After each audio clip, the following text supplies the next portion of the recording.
What is up, you guys? My name is Megan. I'm a dietetic intern at the Medical University of South Carolina. This channel is all about health and fitness and fun things to do. Subscribe to my channel, hit that notification bell while you're at it, and let's get right into the video. So for today's video segment, informational session, we are going to talk about something that you have heard since you were a little kid. Did you know that 31 million Americans do not eat breakfast in the morning? That is insane to me. Do you know how many people that is? 31 million people? But seriously, that's a lot of people. And that concerns me a little bit. And you're wondering, why am I concerned about who is and who isn't eating breakfast? Well, there's some huge pros and there's just a ton of pros about eating breakfast. When you eat breakfast, you are telling your body that there are plenty of calories to be had for that day. You are not in any type of shortage. So your body isn't going to hold on to all of those calories stored in your body. It'll be more ready to let those calories go. A typical 150-pound dude, guy, man, has total reserves of about 161,000 calories in his body. And on a daily basis, he could use anywhere from 1,600 calories. So that's if he literally laid in bed all day long.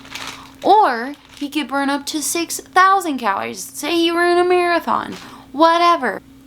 But your body has 161,000 kilocalories stored. Your body has enough energy to fuel you for 1 to 3 months.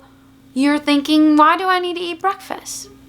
Well, it doesn't necessarily work that way. Our carbohydrate reserves are usually used up in one day. And when I say carbohydrate reserves, this is your glycogen that's primarily stored in your liver and is what is used to fuel your body on a daily basis.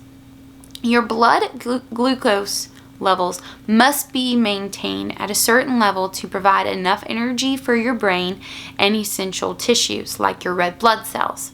Once you run out of glycogen stores, instead of going straight to fat to find energy, our body actually goes to amino acids. Now, where are amino acids found in your body? Your muscles.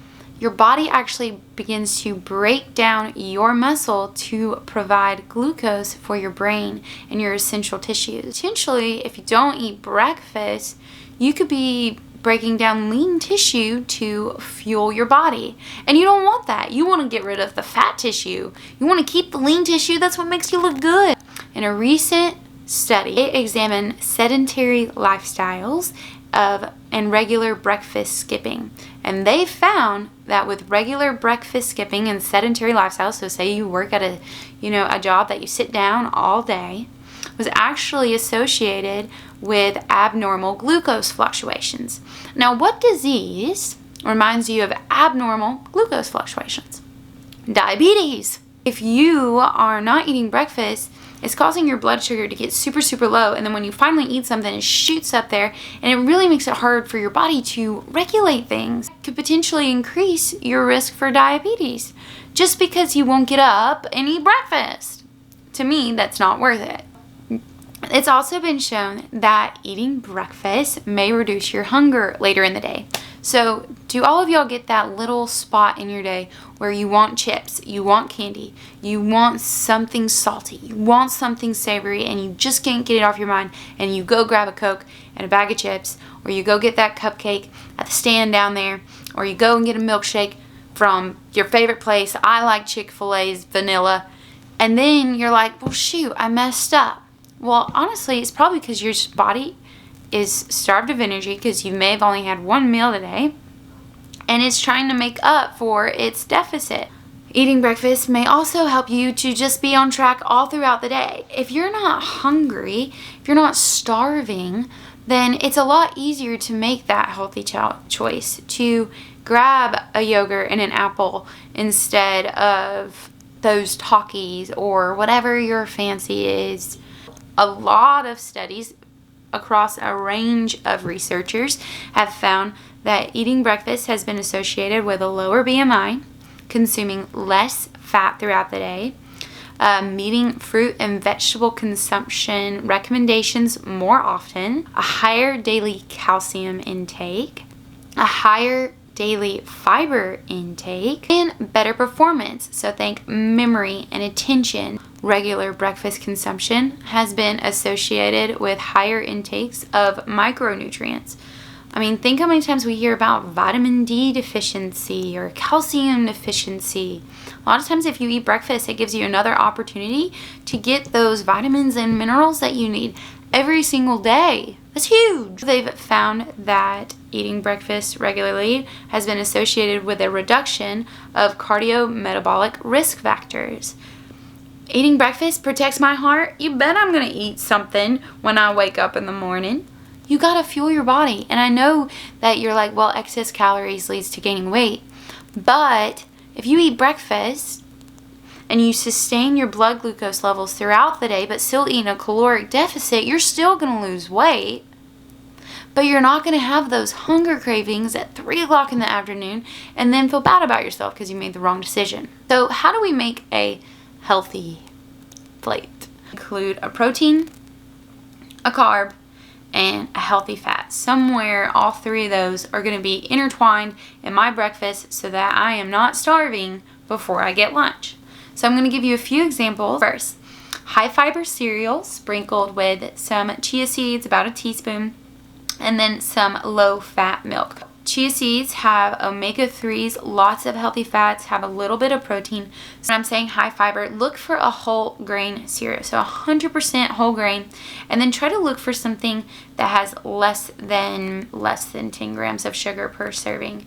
Because if you have a lot of extra added sugars in your breakfast cereal, it's going to counteract almost what you're trying to do for your body. 100% whole wheat toast or English muffin with 1 tablespoon or 2 tablespoons of peanut butter or almond butter if you're choosing, and half a banana. That gives you whole grains, that gives you healthy fats and protein, and that also gives you a serving of fruit. Greek yogurt, your choice of nuts, and fresh fruit. High protein frozen waffles. There's plenty of brands. There's Vans or Birch Benders. Omelet with veggies. This is something you can do on a Saturday. Saute some veggies, add 2 eggs and an egg white, scramble them together, salt and pepper. Now, if you're really, really on the go and you also really, really don't want to fix anything, here's some other options. Think about a protein bar and fresh fruit. And when you're looking for a bar, try to look for something that has at least 6 to 10 grams of protein and 3 or more grams of fiber in there, and pair that with some fresh fruit, and there you have a perfect balanced meal. Like the Belvita biscuits, huge whole grain right there, and then pair it with a hard-boiled egg. You can buy those at the store already cooked. You don't even have to boil them yourself. Instant oats. Did you know that you can make oatmeal in a minute? Like a minute, seriously. Like you pop it in the microwave and then you got a whole grain. I mean, how much easier can it get? These are just some examples. More research is needed to be done to understand the connection between breakfast and eating habits and weight control. It's a great time for you to be creative. Talk to your doctor or your dietitian about an eating plan maybe that includes a breakfast and what would look good for you. But that's a wrap, and I'll catch you guys later. Alright, you guys, to finish off this video, I'm going to show you a healthy smoothie recipe that you can make for breakfast, or you can even make it for lunch or dinner. Make it the night before, then it's ready in the morning. I'm super hungry right now, so let's get started. 1 cup of frozen berries, half a cup of plain Greek yogurt, teaspoon of bee pollen, half a tablespoon of honey, teaspoon of chia seeds, 1 tablespoon of peanut butter, half a cup of milk, ice, half a cup of water. That is what I call a beautiful, delicious peanut butter and jelly smoothie. Try out this smoothie recipe. If you have one that you like, just comment down below what you like to do. Come back for another video and I'll catch you guys later.